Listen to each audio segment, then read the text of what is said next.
In fact, Archie was a year old. Like, oh, look at Meghan at the Albert Hall. How many weeks pregnant was she supposed to be?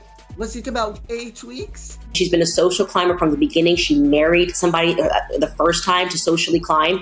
And for her, Harry was just an entry ticket into all of those circles. Unfortunately, she found someone. She's not very intelligent. She's not very talented. Nobody in America was watching Suits. Look at it. You know, whoever heard of a baby bump being so variable? And not to mention swinging from side to side. Oh, let's do the cha-cha, or shall we do...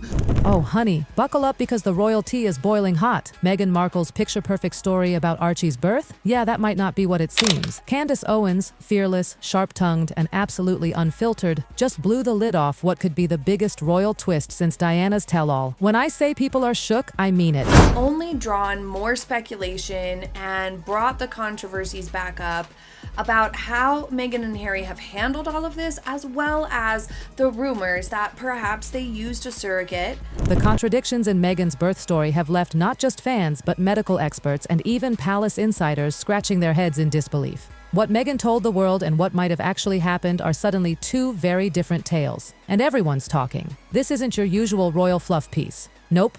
This is juicy, eyebrow-raising, grab-your-popcorn kind of drama. Harry and Meghan Markle. They're no strangers to headlines, but this time feels different. These rumors started way back when they got pregnant with Archie.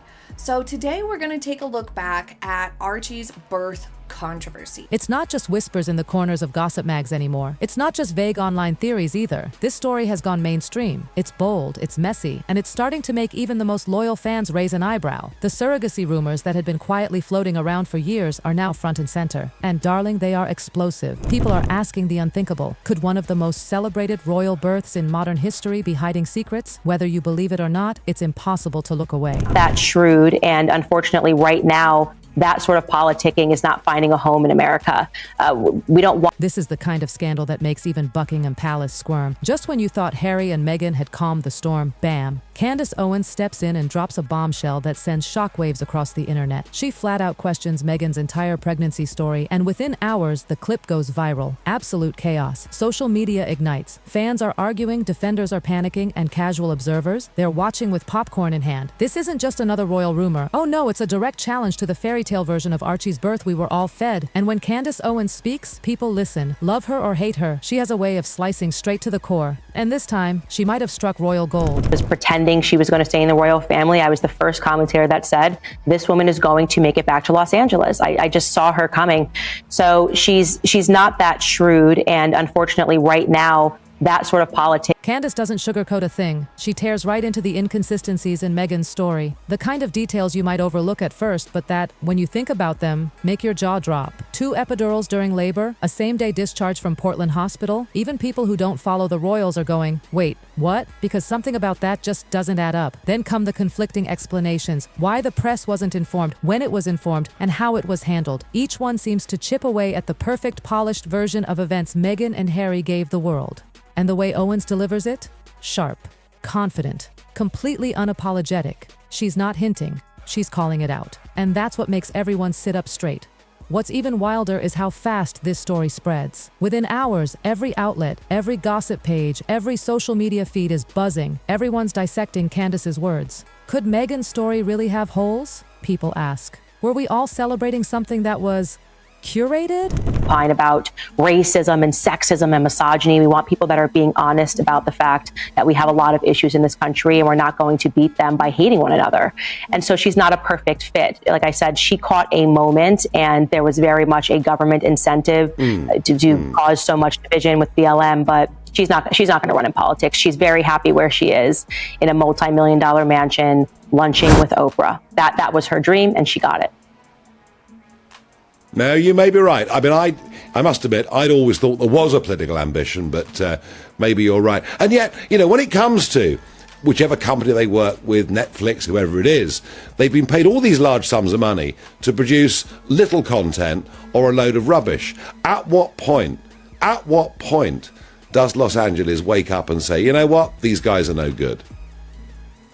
I think that's starting to happen now. I mean, the executive over at Spotify pretty much said that these are a bunch of lazy people with bad ideas. It's like the internet collectively gasps. Because if this story doesn't line up, what else might have been spun for the cameras? For Harry and Meghan, this isn't just some PR hiccup. It's a full-blown credibility crisis. Fans who've always accepted their version of events are suddenly connecting dots they didn't even realize were there. It's like the curtain's been pulled back just enough to make you wonder, is this the moment the royal fairy tale starts to crack? And then the experts jump in. Doctors, nurses, and maternity specialists start analyzing Harry's memoir like it's a medical case file. And when they read about 2 epidurals and same-day discharge, their reactions are almost unanimous, raised eyebrows and head shakes, because these things aren't normal, they're not typical, they're red flags. And suddenly, Candace Owens' criticism doesn't seem like wild speculation. It starts sounding like cold, hard logic. And let's not forget the royal factor. The palace has spent decades perfecting its image, spinning stories, and keeping its walls high. Yet here comes Candace Owens. No palace ties, no PR filter, slicing straight through all of it. That's what makes this moment so powerful. She's saying what so many have whispered but never dared to voice. The monarchy loves control, but for once, someone outside the royal bubble has seized the narrative, and everyone's paying attention.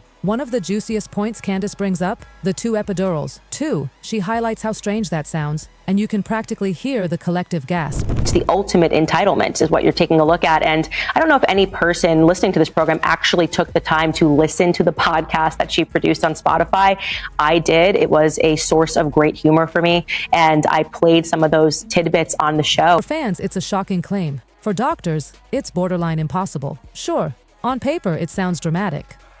Meghan, brave and beautiful, powering through the pain, doubling down on relief, like a modern superhero in labor. But when you scratch beneath the surface, it starts to sound, well, medically unbelievable. Because let's be real, an epidural isn't like popping a couple of Advil, it's serious business. A catheter goes right near the spine, and it's not something doctors would just redo mid-labor. It's a precise, delicate procedure, and switching it out, that's not routine, that's risky. Doctors are clear, no one does this casually, not once, and certainly not twice in the same birth. And that's exactly why this claim set off alarm bells. So why would Harry even include something like that in his book? Some people think he was just being dramatic, adding flair to make Meghan look even more heroic. Others believe he might have misremembered. But regardless, this detail has become the epicenter of all the questioning.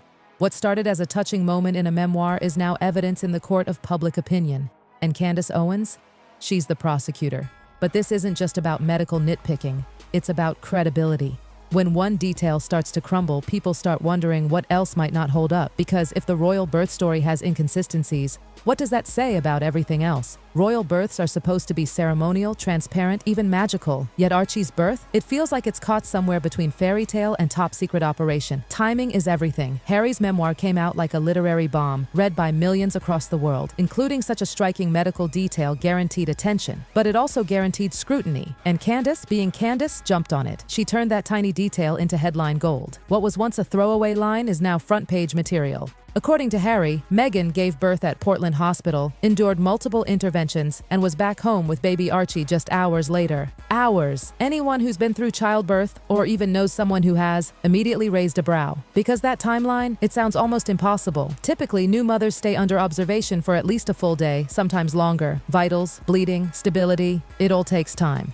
And if there were any complications, especially something like preeclampsia, which Meghan herself has mentioned before, then same-day discharge. Out of the question. The medical math just doesn't add up. So here's where it gets even more eyebrow-raising. Harry paints this whirlwind picture. Meghan gives birth, gets 2 epidurals, then somehow they're home within hours. Hours. Let's be honest, most women can barely stand after giving birth, let alone stroll out of a hospital like it's just another spa day. Doctors normally keep new moms for at least 24 hours, sometimes longer, to make sure everything's okay. Vital checks, bleeding, newborn stability, it all takes time. So what was the mistake? Why the change? The palace has never offered a straight answer. Meanwhile, critics and medical pros are speaking out loud and clear. They're saying, hold on, how can a woman go through multiple procedures, be in labor, and get home the same day? Nurses online are breaking it down step by step, explaining how Harry's version doesn't line up with any normal postpartum protocol. Social media's on fire. Every thread is dissecting it like a crime scene, and each analysis adds fuel to the speculation. Fans who once adored the private, intimate image of Archie's birth are now wondering if they were sold a glossy fantasy. The quick exit from the hospital, the cinematic storytelling, it's starting to sound more Hollywood than royal. If the truth were simple, why keep changing it? Even veteran royal reporters were baffled. Some were told Archie was already born before the palace even said Meghan was in labor. Others thought she was still in labor hours after the fact. It was pandemonium, and that's what makes everyone wonder. Was the confusion accidental, or was it strategic? Some believe Meghan and Harry deliberately blurred the timeline to control the story. By giving different accounts, they could keep the public guessing. Protect their privacy, yes, but also keep the spotlight exactly where they wanted it. Others see it as sloppy deception. Either way, it shattered the illusion of royal precision. Even loyal fans started side-eyeing the whole thing. If the palace press team didn't know what was happening, one royal watcher tweeted, "What hope did the rest of us have?" Social media blew up with timelines, screenshots, and theories. People compared every statement Meghan had ever made about the birth. One moment it's privacy, the next it's complications, the next it's a woman's right to choose when to share her story. It was a communication disaster dressed up as a personal choice, and Candace Owens, of course, pounced. She pointed out that every conflicting explanation just made Meghan look less credible. If it's about privacy, she said, fine, say that once. But when you keep changing your story, people stop believing any version. Even journalists who usually tread lightly around royal subjects couldn't ignore it. This level of chaos is unheard of, one royal correspondent remarked. And she's right, the monarchy runs on order and consistency. This was confusion bordering on PR disaster. And it's not just about the logistics, it's about trust. Every time Meghan tweaks her explanation, every time Harry romanticizes the story a little more, the public starts to feel played. Because if this was truly a private, intimate family moment, why does it feel so staged? Critics are asking, was this secrecy really about protection or presentation? Even medical experts are joining the chorus again. None of it adds up, one OBGYN bluntly tweeted. Either the story's wrong or the procedures were unsafe. There's no middle ground. And then there's the matter of Meghan's image, the one she's carefully cultivated over the years. Remember the adorable behind-the-scenes clips, the loving Instagram captions, even that cute twerking video with Harry? On the surface, it's fun and relatable. But now, critics say, all of that looks a little too perfect, like it was part of a larger narrative campaign. Everything feels curated, and from the romantic chicken roasting story to the polished Netflix moments, each one seems to build a brand. Meghan, the modern Duchess, glamorous yet human, royal yet real.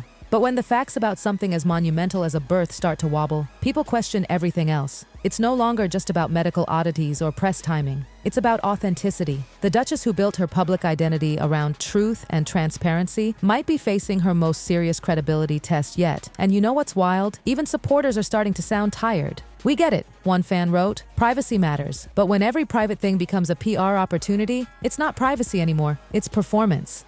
Candace Owens couldn't have asked for a better setup. Her viral clip hit right where the royal armor was weakest. And suddenly, the conversation shifted.